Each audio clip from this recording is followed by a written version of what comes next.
Hey there, YouTube. Welcome back to the channel.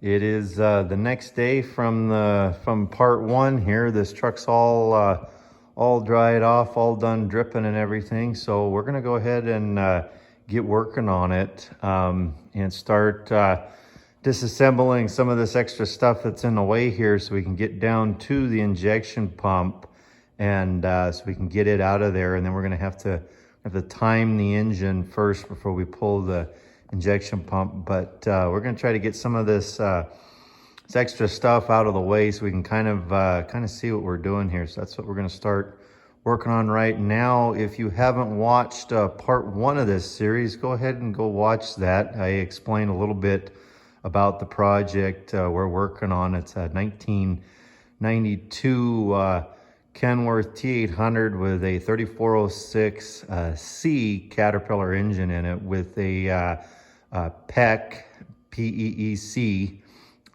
injection pump in it that has gone bad. So we're going to go ahead and start disassembling stuff and getting after it here. So the first thing we're going to do here is get rid of all of this air intake system off the air filter, which is right over there, and all the piping and everything for that, so we can kind of see a little bit better what we're doing here. I'm going to try to set you guys up somewhere so you guys can see me take this apart here. Okay, so hopefully you guys can see that from up here, and hopefully the audio holds together while I work on this here.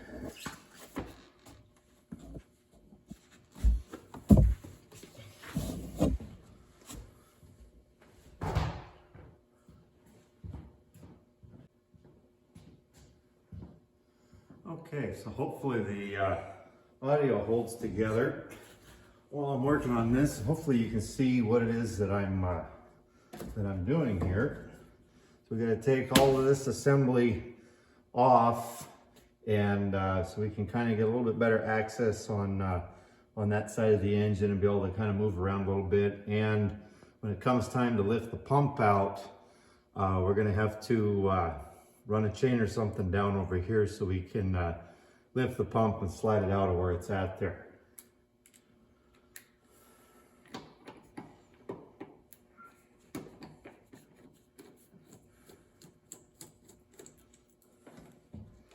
I had this apart a while back, so it should come apart fairly easily here.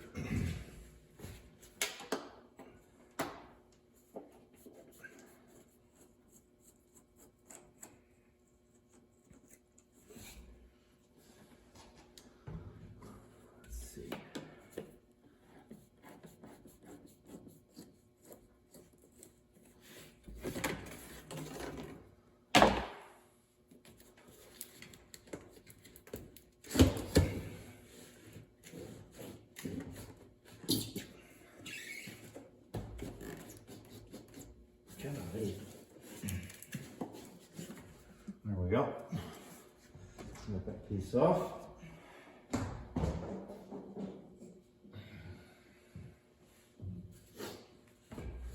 You gotta love crawling up and down on these things.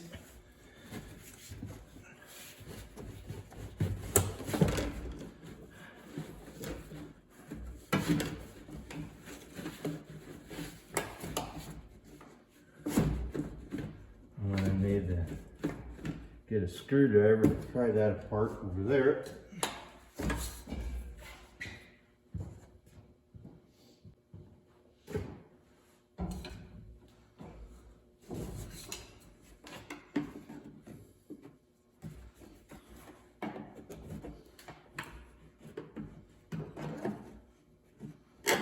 My other truck has dual air cleaners on it.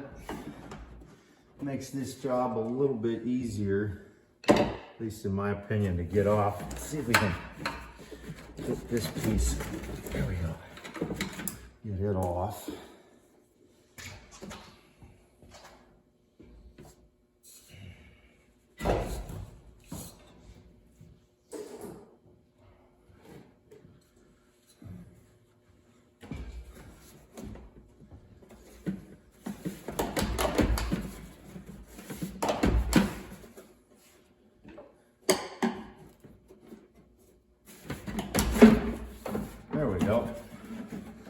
just a little nub right here. And you can see right here, it's split. So hopefully you're getting that in the camera. But slide off of there and get rid of that. I can get down off of this thing again without falling.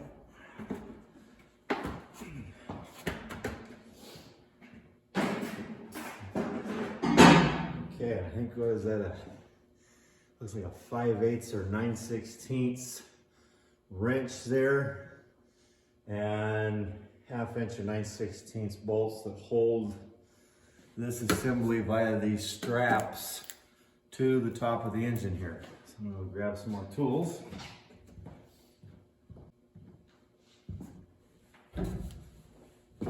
Okay.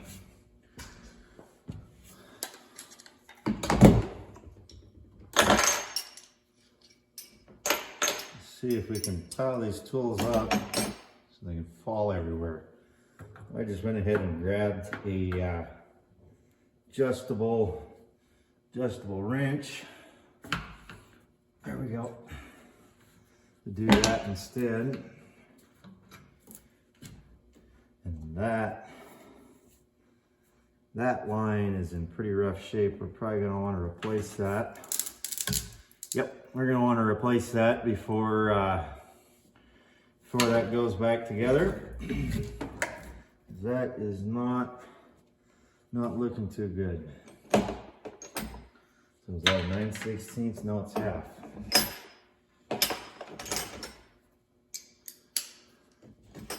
I really like these Milwaukee fuel electric ratchets there. I use them all the time for this. It sure beats using a hand ratchet in a case like this.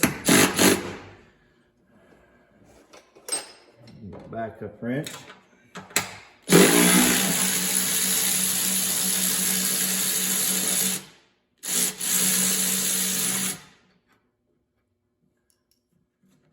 See how many parts we can drop down in the hole here. We all know that's bound to happen at some point in this project.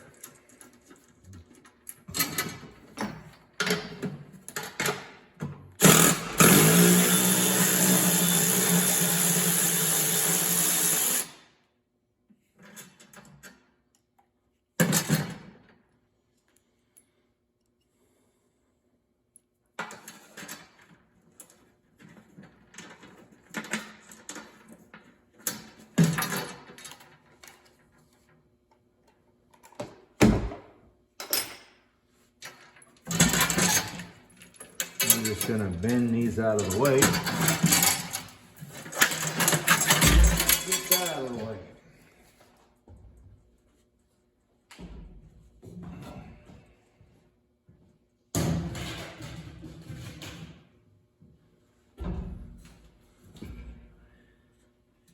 We're not going to mess with those.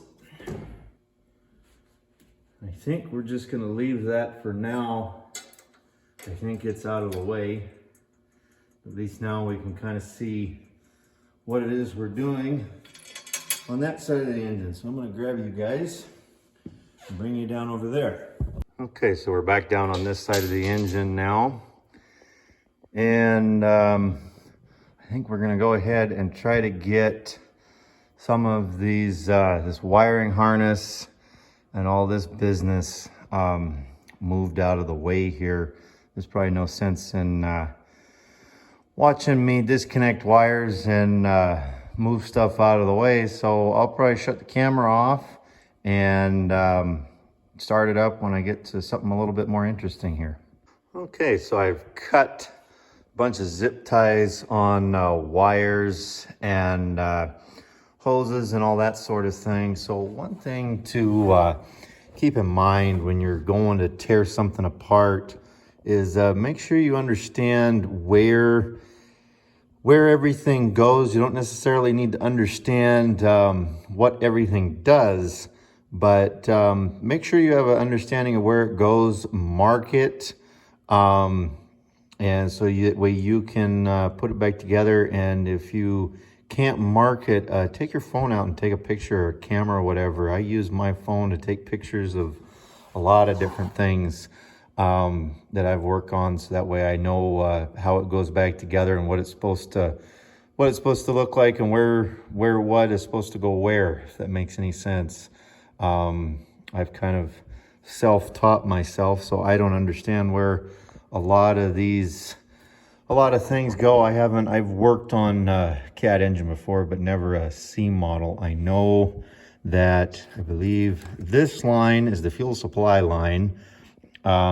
This is the line that goes up that was connected to the air filter that is all rotted off on the other end. This line goes to the intake head there. I don't know if it's a oil line or a coolant line or what it is, but all those are going to have to be taken off and finish unplugging all of this electrical stuff. I know it's connected back over here to a ground, and what I might do is snip that wire, so that way I'll have a ground if I need to connect something to this engine in the future, hooking something up.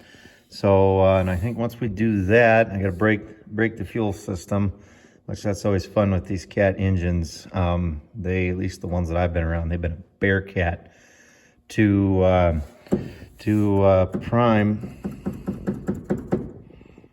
I don't think that's supposed to do that. Don't think that's supposed to do that. We're probably gonna have to repair whatever that is. I don't know if it's a bushing or if something's come apart in there, but something else we're gonna have to do, and that's on the steering. We might want to actually fix that. So yeah, we're gonna go ahead and disconnect these lines, and I will catch you after I do that. Okay, so we got a few more things disconnected. We got this plug disconnected. So basically what it is you've got a, let's see if I can see.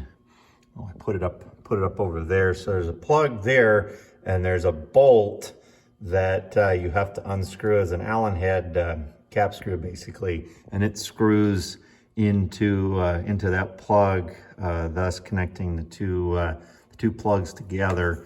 We still got to undo.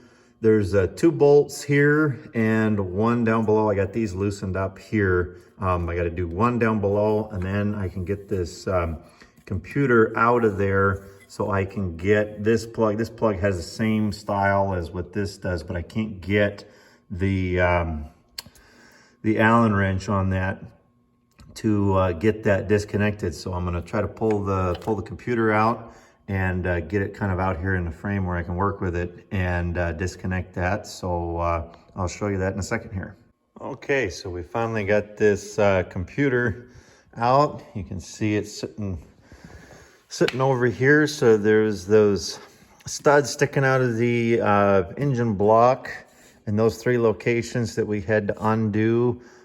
2 fuel lines, a ground strap, which I elected to cut, being that that's easily replaced. That's just bolted to one of these bolts to the case. You can see the plug-in. It's the same style like what I was talking about. I'll show you this.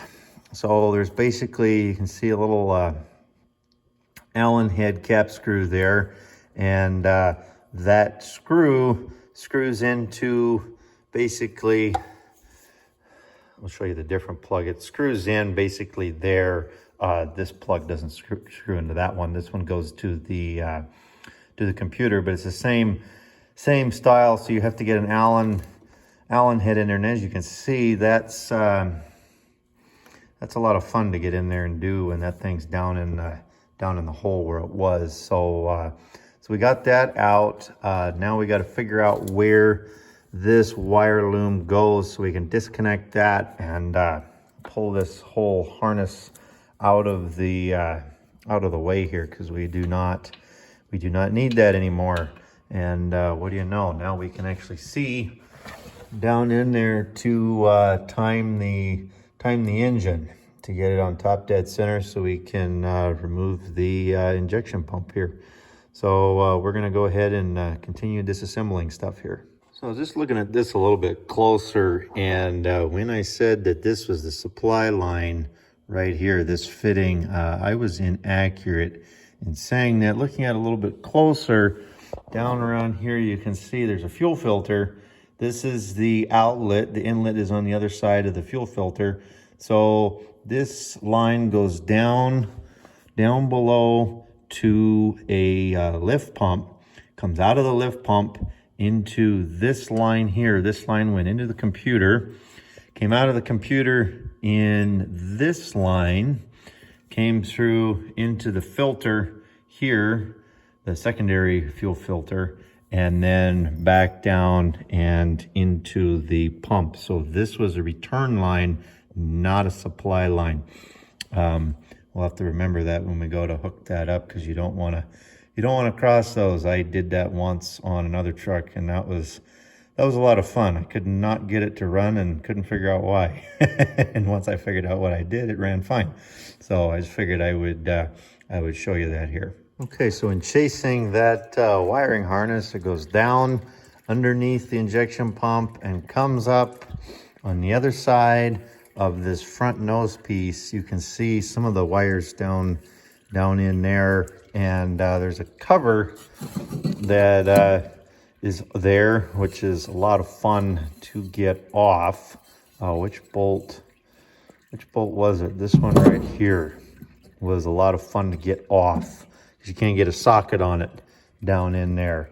But anyways, so that's where one of the wires goes. The other one goes to up top here on the engine up there. I disconnected it already there. So I just got to unplug it here, and then it's got a bunch of little clips all down along the block and underneath the injection pump. So we'll have to get those undone, and then we can pull that harness out. I got the power steering system draining here, so I can get that reservoir located out of the way, and then we can see what we got to do to get that injection pump all disconnected. So now we're down underneath the truck, and you can see that wire. We got to disconnect it there and there, and then it should just slide right out of there. Pull it out of there and get it out of the way. We got to undo those two fuel lines, and then that should be it underneath here as far as disconnecting stuff.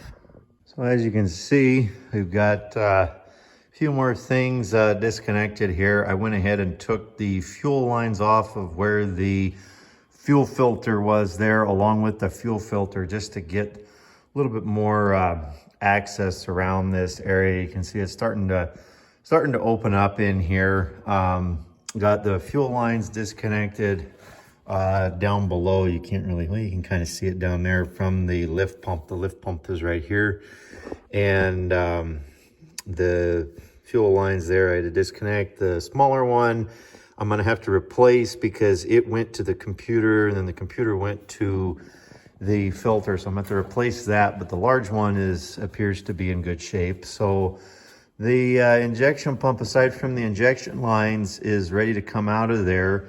The next task is I got to go in there, and I got to pull the that cover off right there that you can see, and go in there and time the engine and get it on top dead center, so that way I can remove the pump here. So that's going to be the next task that we're going to do here.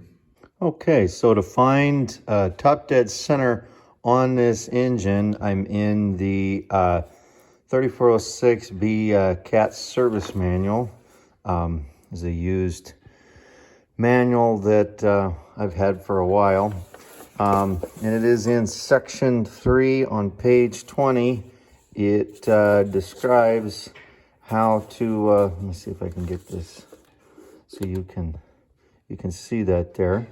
And you can pause the video and zoom in and whatever to see how to do that. But it takes a couple special tools. One of them being the barring tool, I guess you would call it. It's got a 1/2-inch drive for a ratchet on one end, and this goes through an access hole to access the flywheel so you can rotate the engine over.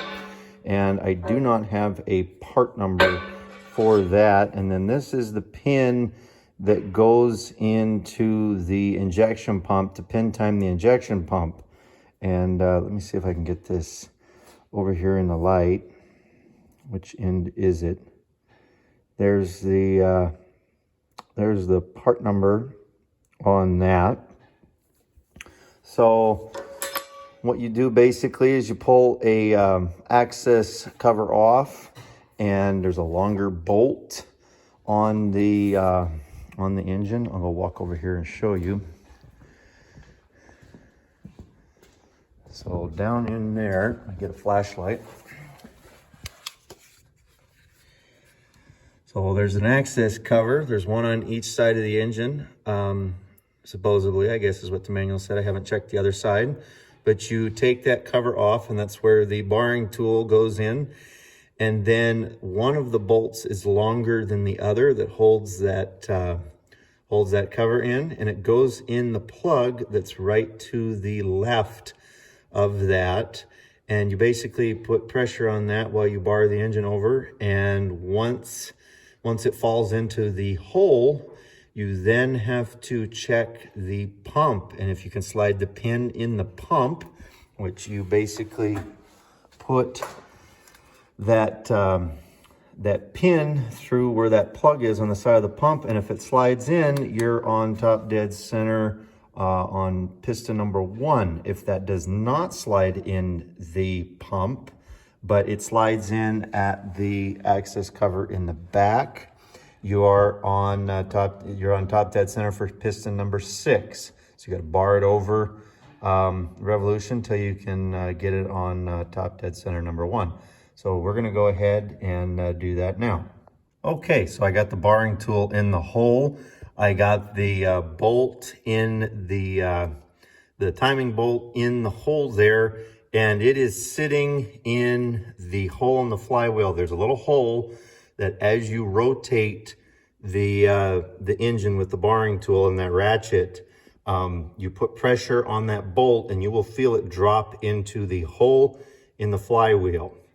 And once you got it there, you have to verify if it's in top dead center on number 6 or number 1. And how you do that is you got to go up here and pull the valve cover off and check and see if the rocker arms are loose on piston number 1. If they are loose, then you are on top dead center number 1. If they are not, you're going to have to rotate it 180 to get it to that point.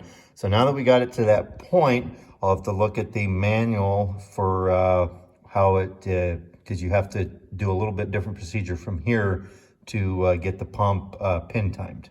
Okay, so back in the manual here, on section 3 on page 24, it is talking about getting the pump pin time. So basically what you have to do is you have to get the piston on top dead center on piston number 1, and then you pull the timing bolt out of the flywheel and rotate the engine clockwise 45 degrees to get to the point to where you can put the timing pin in there. So we're going to go ahead and do that now.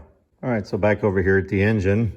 So you can see we got the timing pin installed. So what I did is I just took a little marker and marked the crank dampener pulley, because what you have to do is you have to pull out your pin, your timing pin for your engine out of the flywheel, rotate the flywheel counterclockwise, I believe. Don't quote me on this. I'll go and show you the manual so you can read it for yourself. You can pause the video and read it for yourself. But you basically rotate the engine over, and then once you do that 45 degrees, you put this pin in the hole, and then you go backwards slowly, very slowly, until you can slide this pin all the way down onto the camshaft of the pump.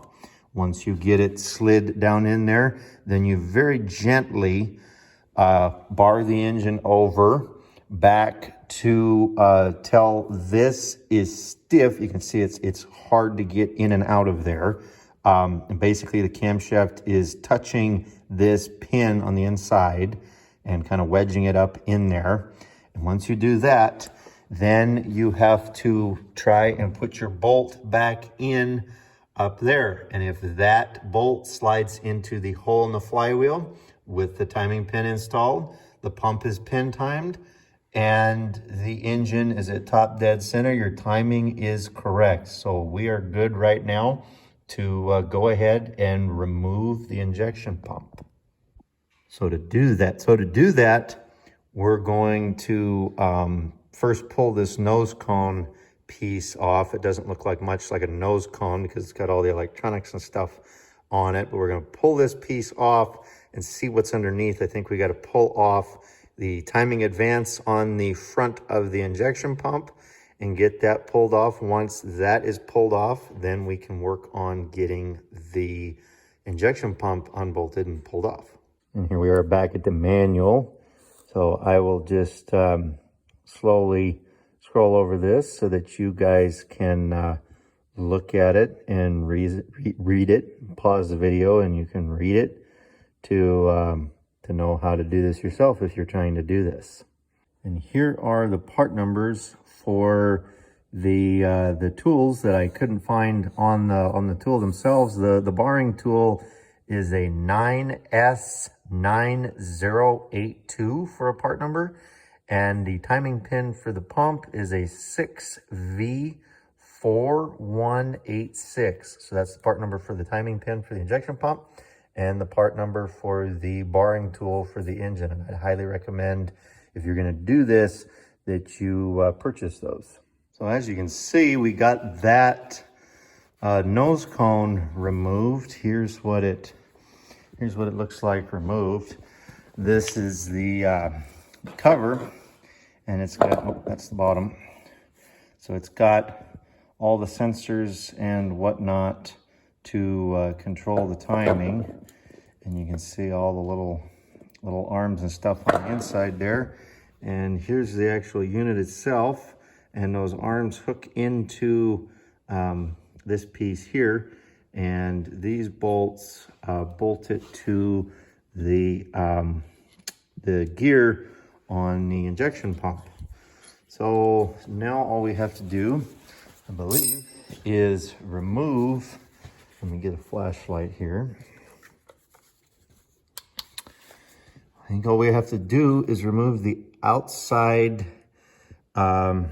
gear there, and then this pump is ready to come out the back of the timing cover there. All right, so this basically, you just got to grab it in here and here on both sides with two hands and pull. However, when you pull it out, you'll notice it's a helical cut gears on that, so you have to turn it as you're pulling in order to get it out. Otherwise, you will never get that thing out, because it has to come out kind of as you're twisting it. It has to be pulled out of there. And that was pretty easy to pull out of there. But so that's how you get the timing gear out of there. Okay, so to get the injection pump off, you've got to obviously remove all of those injection lines on the top of the injection pump. And then there are several bolts all around this unit that you have to remove to get the pump out. And I'm going to walk over to the other injection pump that's already out of the truck and show you where they're all located, because it's a royal pain to try to show you with the camera, and I don't think I can hold the camera and try to undo the bolts at the same time. Okay, so on this injection pump, for starters, you have this bolt here, you have this bolt here on the bottom. On the top, you have this bolt here, which is right by your injection lines, where your injection lines hook up. Then on the front, you can see there is a bolt there, and a bolt there, and a bolt there. And let me look at the other side. And most definitely, yes, there is one back here. So you got to remove all of those bolts, and then theoretically, this thing should just slide right out of the truck. We're going to find out if that's the case or not here in a second. All right, so I got a little carried away and did not turn the camera on for a little bit here. You can see I've got the injection pump loose. I ended up taking the back half of the injection lines off just so I'd have a little bit more access and a little bit easier to get out. And you got to take off this line here, which I have kind of tied up over here. This is a coolant line from the compressor down into the block.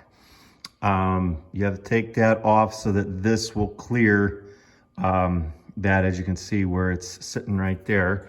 I undid all of the bolts around that. That slid out really easy. The biggest problem that I had was figuring out how I was going to rig this up. You can see this is kind of a janky little setup right here. This is just to keep the injection pump from rotating. There's not actually a lot of force on there. I have the chain wrapped around the lift pump at the bottom, and I have it wrapped around a fitting over here. I'm not too terribly concerned about this injection pump because I'm replacing it with another one. When I go to put the other one in though, I'm gonna have to be a little bit more careful how I rig this up to get it back in the hole here. And as you can see, I couldn't get the cherry picker at a right angle because of the tire there. So this is what I come up with here. This is probably not something you want to try at home, but it is working. The injection pump, like I said, weighs probably about 100 pounds. And so it's not actually carrying that much weight there. So it's doing just fine the way it is. So I'm gonna go ahead and crane this out of that hole there and get it land on the floor here. Well, that definitely did not go to plan. Word of advice, if you try to do this by yourself, this is a royal pain. This is not a fun project to do by yourself here. As you can see, it is angled down in, not in the position that I would like to have it in. The only positive thing is I got all the oil and the fuel drained out of it. So I'm just gonna let it drain there for a second. As you can see, it's not really being held by much of anything. So we're just gonna let it sit there, and I think I'm just gonna have to manhandle it here in a second. Well, good, better, and different. She's out of the engine there, the engine bay. That definitely is not how you're supposed to do that, but that is how we did it today. So you can see she's sitting over there on the bucket so she can finish draining all the rest of the oil and the fuel that was in it. I wasn't too terribly concerned about this thing being that I'm not going to use it for anything, and I'm just trying to get it out of there so I can put the new one in. When I go to put the new one in, I'm going to have to be a little bit more careful, obviously. I might have to manufacture some picking eyes or something like that to get this other one in there safely, like how you're supposed to. So if there's anybody in the that's watching this video that knows how you're supposed to remove and reinstall one of these injection pumps, drop me a comment below and let me know. I'd be curious to know how you're supposed to actually do this, but I didn't really find anything in the CAT service manual other than just remove the injection pump. As is the case with most manuals, they're lacking in some of the steps in between here. So I think I'm gonna go ahead and leave this video off here. In part 3, I will go ahead and reinstall the new injection pump, and I got to hook up the new throttle pedal and all that stuff in the cab, and then we'll get this thing reassembled and try to fire her up. So if you like this sort of thing, go ahead and consider subscribing, and I will catch you in the next one.